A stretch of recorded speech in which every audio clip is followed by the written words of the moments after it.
Hello everyone, welcome to my channel Advanced Physio Care. মই doctor Sunita মেধা consultant physiotherapist. আজিৰ টপিকটো হৈছে আপুনি যদি আঁঠুৰ বিষৰ বাবে তলত বহিব পৰা নাই, নতুবা চিৰিত বগাব পৰা নাই, নতুবা আপোনাৰ খোজ কাঢ়োতে আঁঠুত শব্দ, এনেহলে এই ভিডিওটো আপোনাৰ বাবে।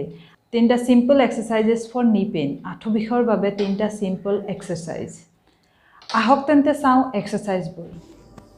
এক্সাৰসাইজৰ বাবে আপোনাক লাগিব এটা এনেকুৱা টাইপৰ গাৰু নতুবা টাৱেল এটা ফোল্ড কৰিও ল'ব পাৰে।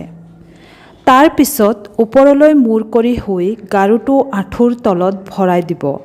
এতিয়া আঁঠুৰে গাৰুটোক প্ৰেছ কৰিব। প্ৰেছ কৰোঁতে আপোনাৰ ভৰিকেইটা ওপৰলৈ দাং খাব এইদৰে। এইটো পজিশ্যনত 10 সেকেন্ড হোল্ড কৰিব আৰু তাৰ পিছত ৰিলেক্স কৰিব। এইদৰে 10 বাৰ কৰিব। এইটো আছিল আপোনাৰ প্ৰথম এক্সাৰসাইজ। সেকেন্ড এক্সাৰসাইজটোৰ বাবে গাৰুটো আঁঠুৰ পৰা গুচাই গুৰুহাৰ তলত দিব।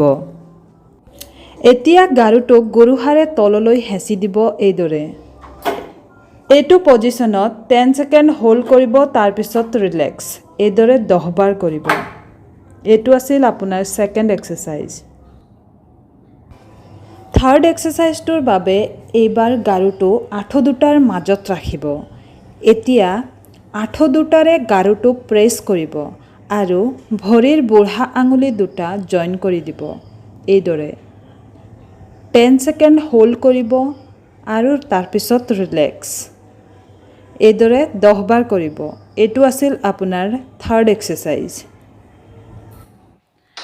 আশা কৰিছোঁ আপোনাক ভিডিওটো ভাল লাগিছে আৰু যদি ভাল লাগিছে তেনেহলে প্লিজ লাইক কৰিব, ফ্ৰেণ্ডছৰ লগত শ্বেয়াৰ কৰিব আৰু মোৰ চেনেলটোক সাবস্ক্ৰাইব কৰিব যাতে মোৰ নতুন আপডেটছবোৰ পাই থাকে। Thank U.